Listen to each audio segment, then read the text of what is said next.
Hey everybody, it's John Cummings from barefootandrich.com, author of the Lawyer's Escape Action Plan and the creator of Teaching Millions, your complete roadmap to leveraging the internet, online video, and social media for more sales, more clients, and more business right now in any industry. Do you know what the perfect length is for online video?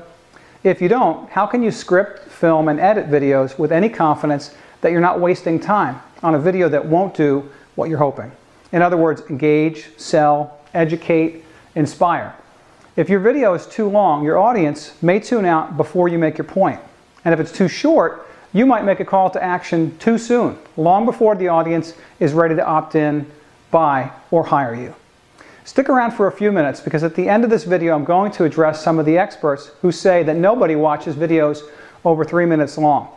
You know that's not true because you watch videos that are much longer than that. So are you ready for the magic length of what a video should be? I know, magic, right? It depends. As is typically the case, the ideal length depends on the context and what you're trying to accomplish. So you first have to ask, why am I creating this video? The ideal length, if there is such a thing, will be driven in part by which type of video you're making. And then within each video type, we can have a robust debate about the perfect length. In fact, I expect that this post is going to generate a very high level of discussion, debate, and maybe even disagreement over the perfect length of video for each type. Now I've identified 5 different types of videos that you can create that promote your business, sell products, educate, or entertain your audience.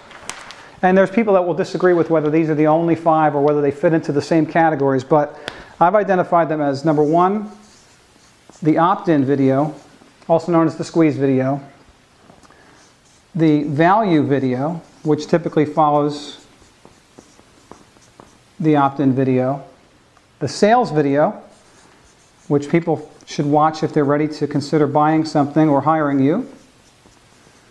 Then there's the welcome video once they've made that purchase or retained you. My handwriting is terrible, but bear with me for a second. I won't be writing much else on here.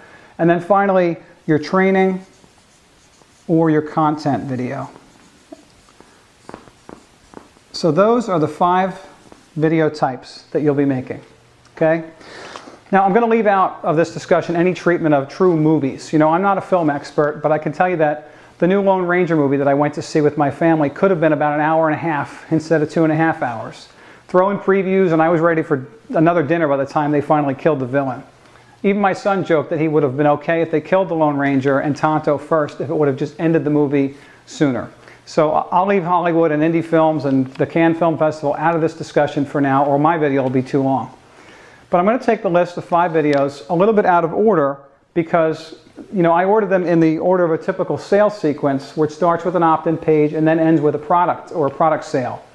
If that product is online training, it's usually in the form of a video, at least in part. So that's the last one in the sequence, but I'm going to address that one first simply because it's the easiest one to cover. So the 5th video type in my list is the content or training video. So if somebody has already bought your online training or hired you as their consultant, coach, or other professional advisor of any kind, the length of any video that you create to teach that client or to give them the value that you promised is simply as long as it takes. And I drew a snarky looking guy here because I'm a terrible drawer, but that's really the answer. It's as long as it takes. Now I'm not going to give you a license to bore people to death. You do need to be mindful that you're educating in a way that's useful, concise, and well organized. Don't ramble out of laziness in crafting your message. Unfortunately, I think that's what happened in the Lone Ranger movie. But as an example, I recently followed an online training about marketing and followed almost 15 hours of training. And there's still 5 hours left that I still need to watch, and I want to. The content is extremely valuable, well organized, and very interesting. And the teacher in the training went on for about 1 hour for each topic, or as long as it took to properly break it all down for me. And that's what I mean by as long as it takes. You're not limited to a 500-word essay or a 30-minute dissertation or any of that nonsense. If you're teaching a topic, teach it for as long as you need to teach. And if it turns out that you have 10 hours of training on a topic, good for you. Charge accordingly for it, break it into logical pieces that can be consumed and implemented by your audience, and make the delivery of it well-timed and pleasing.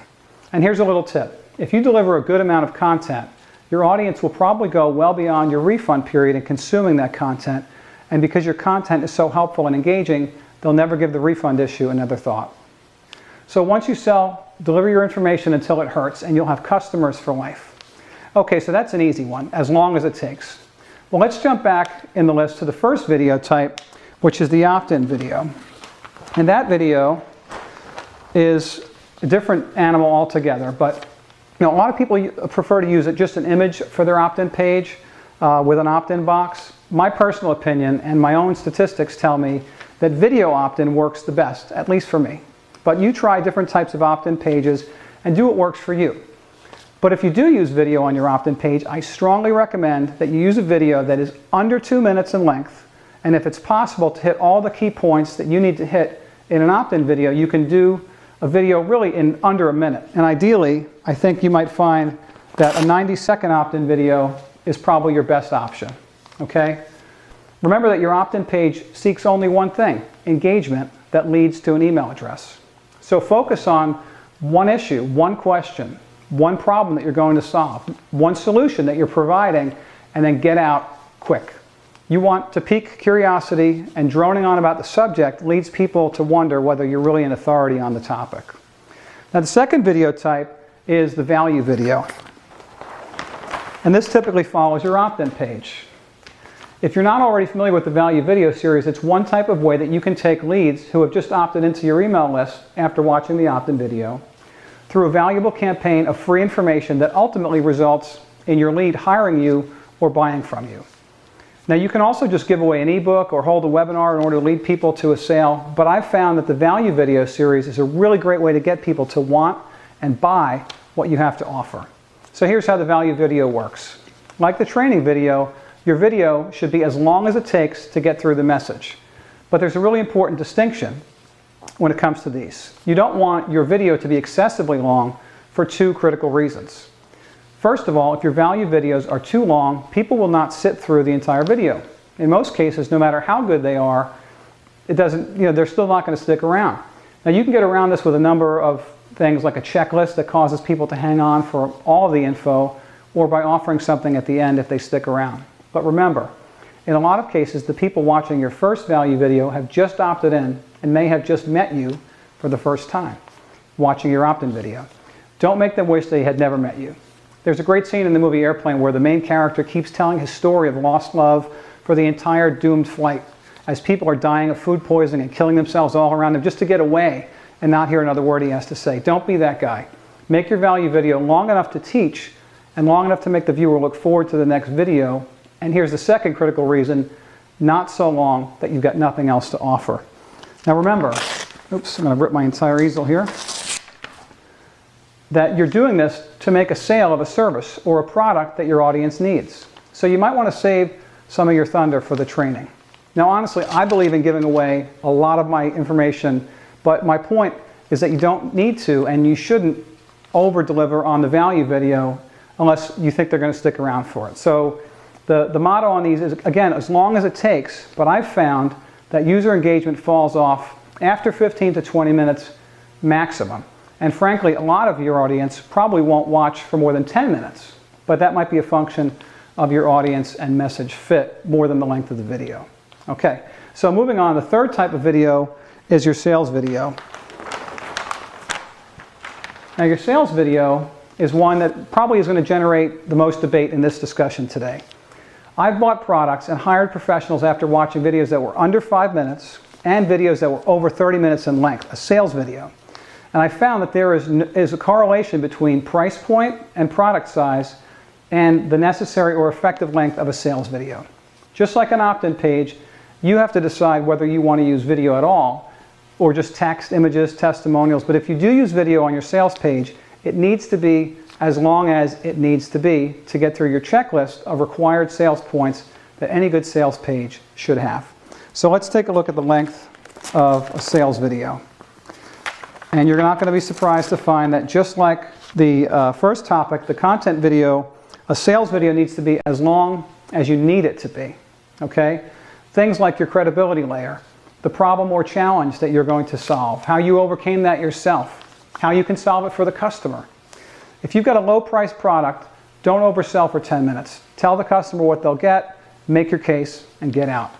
On the other hand, if your product is hundreds or thousands of dollars, every step of that checklist, from problem solving to psychological buying triggers, should be elaborate and in keeping with the awesomeness of your product and the reason why it's worth so much to the customer. And here's a tip. If you've got a very long sales video, consider a delayed add to cart button so that you can make your case for a minute or so before you reveal the price and features.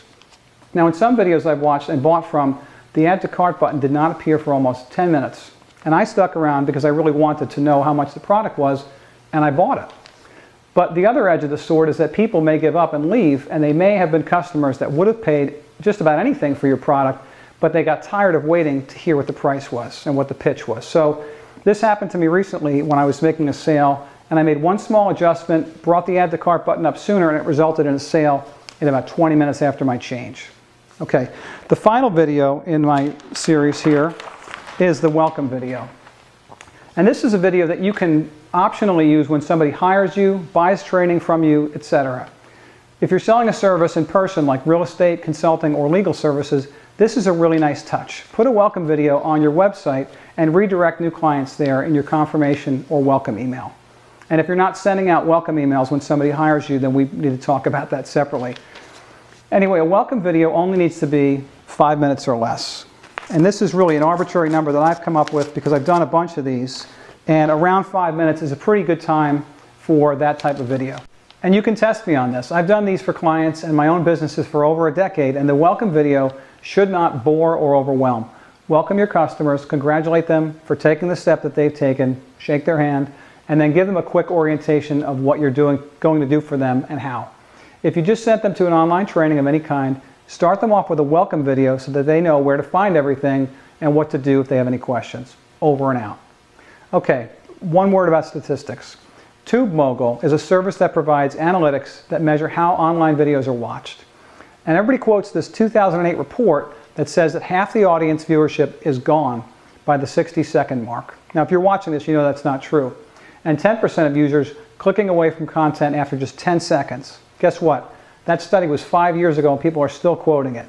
Since then, YouTube began to allow everybody on the site to upload videos 15 minutes or longer, and users are consuming billions of hours of video every month, and even teens who aren't known for their attention span are watching tutorials on all kinds of subjects for longer than 10 minutes. If you have not watched the video known as Coney 2012, check that one out as an example of a video that's hard to turn off even though it lasts for half an hour. And you just watched this video for over 10 minutes about a topic that you cared about. Leave me a comment below. I'd like to know whether or not you thought this video was too long and what your thoughts are on the ideal video length. Have a great day.